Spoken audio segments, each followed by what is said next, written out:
गिरीश आध्यात्मिक ड्रीम में सुनाते हैं कलयुग का विस्तार पूर्वक हाल। सुनिए। महाराज परीक्षित ने कलयुग को गाय और बैल को मारते हुए देखा तो उसको मारने के लिए अपनी तलवार निकाल लिया। कलयुग हाथ जोड़ करके सामने खड़ा हो गया और कहने लगा कि हे महाराज, मेरा तो स्वभाव ही ऐसा है, तो मैं अपना वही कर्तव्य का पालन कर रहा हूँ।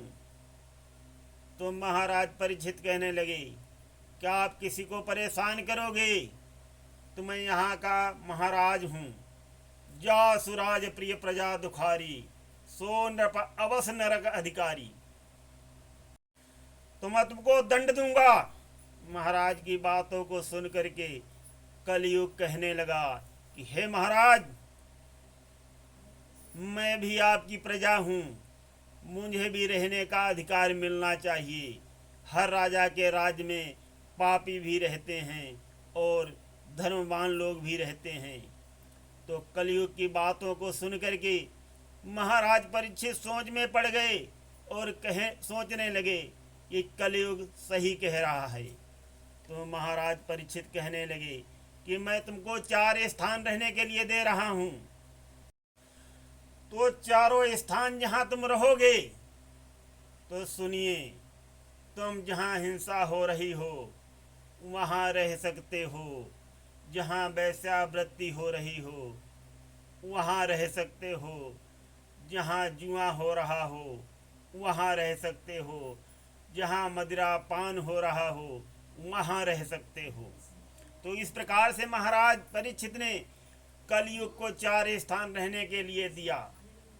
तो कलयुग हाथ जोड़ करके पूछने लगा कि महाराज, ये आपने 4 स्थान हमको दिए हैं रहने के लिए, ये तो चारों ही गंधे ही हैं महाराज। कम से कम एक तो स्थान हमको साफ सुथरा दे दो जिसमें मैं रह सकूं। तो महाराज परीक्षित सोच करके बोले कि जाओ, स्वर्ण सबसे अच्छा होता है, तुमको एक मैं सबसे अच्छा स्थान देता हूं, तुम स्वर्ण में भी रहो। तो दोस्तों, यहीं पर होनी का खेल निराला है। महाराज के मुकुट में सोना लगा हुआ है। महाराज जाते हैं समीक ऋषि मुनि के आश्रम पे, तो तपस्या में लीन होते हैं। महाराज सोचते हैं कि ईश्वर ने मुझे सम्मान नहीं दिया, मेरा अपमान किया है, और उनके गले में मरा हुआ सर्प डाल देते हैं। और जब ऋषि मुनिवर की तपस्या भंग हो जाती है तो महाराज को श्राप दे देते हैं। वो सभी जानते हैं कि यही तक्षक नाग तुमको डस लेगा। तो साथियों, इस प्रकार से कलयुग की शुरुआत हो गई और लगभग 5125 वर्ष हो चुके हैं और कलयुग की उम्र है 4,32,000 वर्ष। तो साथियों, अभी हमें बहुत लंबा सफ़र तय करना है और अभी से हमारा ये हाल है। तो इस प्रकार से कलयुग को 5 स्थान रहने के लिए मिला है। हमें अत्यंत सजग रहना होगा। हम भारतवासी इसके आदी तो हैं। हमने कोरोना को कैसे हराया, तो आगे भी हमें अत्यंत होशियार रहना पड़ेगा। पूजनीय गोस्वामी तुलसीदास जी ने लिखा है, कलयुग केवल नाम अधारा, जान ले सो जान निहारा। गिरीश आध्यात्मिक ज्ञान में लिखा है, कलिकाल की माया प्रबल है, वक्त उसकी चाल का, श्री राम भक्तों पर असर होता नहीं कलिकाल का। तो श्री हनुमान जी की और श्री पवन पुत्र जी की और भगवान भोलेनाथ जी की स्तुति करने वाले व्यक्ति के पास कलयुग नहीं आता है। तो साथियों, हमारे जितने भी हिंदू भाई हैं सभी ये भजन पूजन करें और दिल लगा करके श्रद्धा से अमुक देवताओं की आराधना करते हुए अपना जीवन व्यतीत करिए। कलयुग कुछ नहीं कर सकता। और मैंने ये भी लिखा है, सबका मालिक एक है। भारत में भिन्न भिन्न धर्मों के लोग रहते हैं, तो उनके लिए भी मैंने लिखा है कि परम पिता के नाम बहुत हैं, किसका दिल से ध्यान करूं, सभी पिता हैं अति प्रिय पावन, सबका मैं सम्मान करूं। तो सभी अपने आराध्य देवों का ध्यान अच्छी तरीके करके अपना काम प्रारंभ करें, और काम का अंत होने के बाद भी सारा काम अपने आराध्य देवों को समर्पित कर दें। जो किसी भी मजहब का हो, किसी को भी मानता हो। यहाँ पर मैंने आगे ये भी लिखा है कि परमपिता ने भिन्न भिन्न धर्मों में उसने अपनी झलक दिखाई, एक किंतु होकर अनेक ही सबकी पीर मिटाई।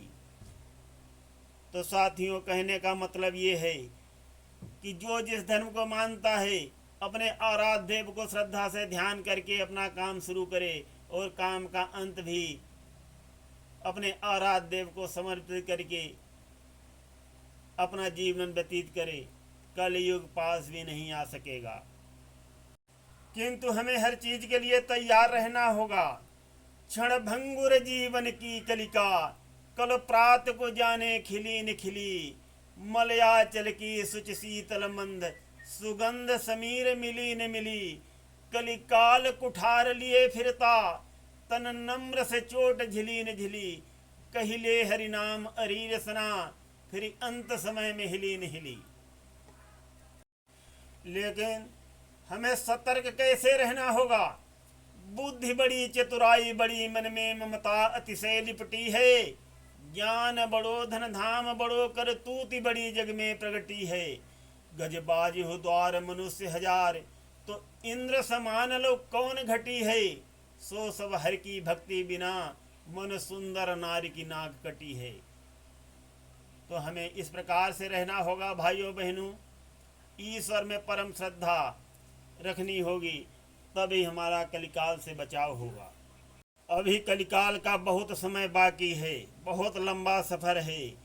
तो मैंने सबका मालिक एक है उसमें लिखा है, कोई राम कहे कोई ईश्वर, कोई अल्लाह नाम पुकारे, कोई बाहे गुरु सत श्री अकाल कही बोले जय जयकारे।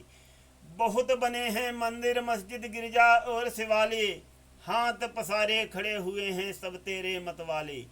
तुम भी अपने हाथ बढ़ाओ भरकर प्रेम पियाले, सबके हित की दुआ करो सबको गले लगा ले।